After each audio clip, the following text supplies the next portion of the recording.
მაშასადამე ჩვენ ვნახეთ, რომ მცენარეებს შეუძლიათ ცხოვრება მთაში ძალიან მაღალ სიმაღლეებზე. თავისთავად ეს მაღალი სიმაღლეები განაპირობებენ ეკოლოგიური ფაქტორების რთულ და მცენარისათვის არასასულარ კომბინაციას. სწორედ ამ მრავალი ფაქტორის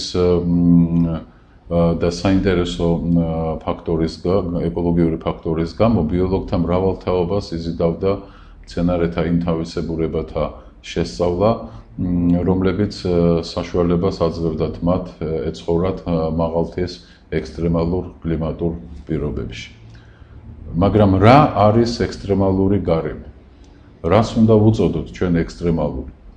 ექსტრემალურია გარემო, როდესაც მცენარეზე მოქმედებს მზის მაღალი გამოსხივება, რაც მაღალ ტემპერატურას იწვევს ჰაერისა და სუბსტრატისა და ამავე დროს თუ ამასთან ერთვის უწყლოობა, არის კი ეს ექსტრემალური. თუ პირიქით ექსტრემალურია ის ვითარება, როდესაც მცენარეს უხდება ცხოვრება დაბალ ტემპერატურაში, გადააქვს ძლიერი მყინვები, ან ხანმოკლე და ძლიერი, ან ხანგრძლივი, ესეც შეიძლება იყოს. თუ ექსტრემალურია გარემო, როდესაც ეკოლოგიური ფაქტორების კომბინაცია და ამ კომბინირებული ეკოლოგიური ფაქტორების ფლუქტუაციები არის მაღალი. გინდ დღეღამური იყოს ეს ფლუქტუაციები, გინდ სეზონური.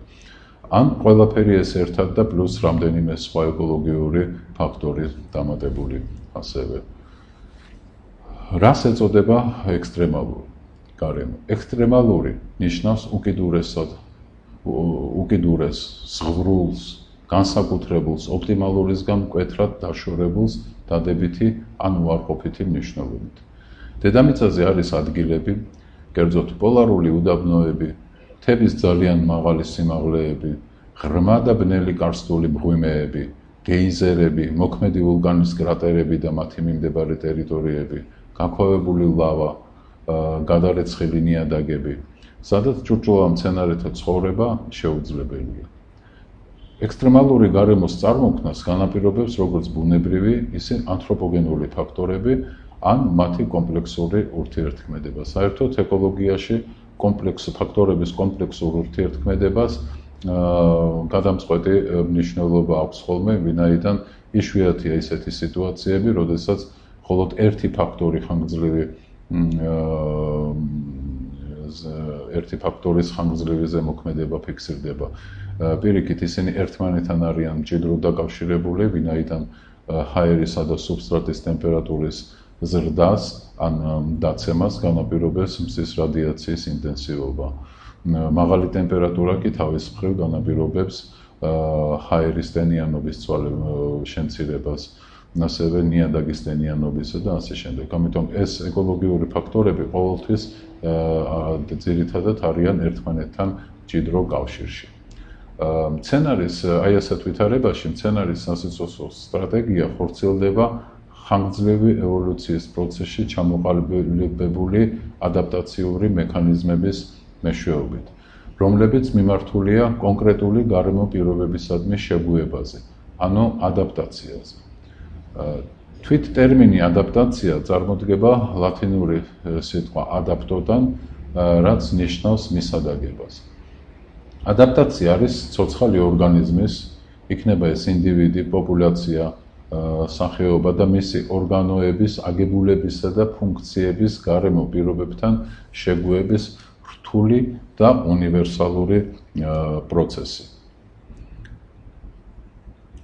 მრავალი გამოკვლევის საფუძველზე დადგენილია, რომ არ არსებობს სხვადასხვა ეკოლოგიური პირობებისადმი ადაპტაციის რაიმე ერთი უნივერსალური მექანიზმი. ამავე დროს არ არსებობს ერთსა და იმავე ეკოლოგიური პირობებისადმი ადაპტაციის რაიმე ერთი უნივერსალური გზა. მცენარეები აღჭურვილნი არიან ადაპტაციური მექანიზმების მთელი კომპლექსით, რაც კონკურენციის პირობებში უზრუნველყოფს მათ გადარჩენას, გამრავლებასა და გავრცელებას. მცენარეს აქვს რეაქციის გარკვეული ნორმა, რომლის ფარგლებში მას შეუძლია შეეგუოს გარემო პირობებს. თუ კი გარემო პირობები ამ ფაქტორების დაძაბულობა ამ ნორმას მკვეთრად სცილდება, ან უარყოფითი ან დადებითი მნიშვნელობით, მაშინ მცენარე იღუპება. აი რეაქციის ნორმის დიაპაზონი ყოველთვის უფრო ფართოა, ვიდრე ეს საჭიროა კონკრეტულ პირობებში. ანუ თუ ჩვენ ვიცით, რომ მცენარეს შეუძლია ვთქვათ გამრავლება გარკვეული ტემპერატურის დიაპაზონში, იმ ჰაბიტატში, სადაც ეს მცენარე ცხოვრობს, ფაქტობრივად ძალიან იშვიათად, უკიდურესად იშვიათად, ან შეიძლება ზოგიერთ ჰაბიტატში არც კი არასდროს ფიქსირდებოდეს ასეთი მაღალი ან დაბალი ტემპერატურები. ანუ რეაქციის ნორმა, დავიმახსოვროთ, ყოველთვის აჭარბებს იმ ცვალებადობას ეკოლოგიური ფაქტორებისა, რომლებიც დამახასიათებელია მოცემული ჰაბიტატისათვის. ადაპტაციური მექანიზმები ვლინდება რაციონალურობაში, ზოგჯერ მცენარის მინიატურობასა, ან პირიქით გიგანტიზმში, საოცარ სწრაფ რეაქციაში, ფორმების სრულყოფილებაში,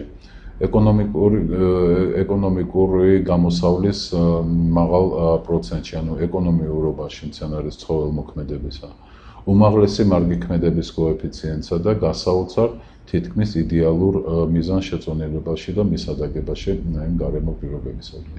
ადაპტაციური მექანიზმების ფუნქციონირება არ ქმნის ხმაურს, არ აბინძურებს გარემოს, არ ქმნის სტრესულ სიტუაციებს, სხვა ორგანიზმებისათვის არ წარმოქმნის ისეთ ნარჩენებს, რომელთა სრული უტილიზაცია ან მაღალი ეფექტურობით ხელმეორედ გამოყენება არ ყოფილიყოს შესაძლებელი.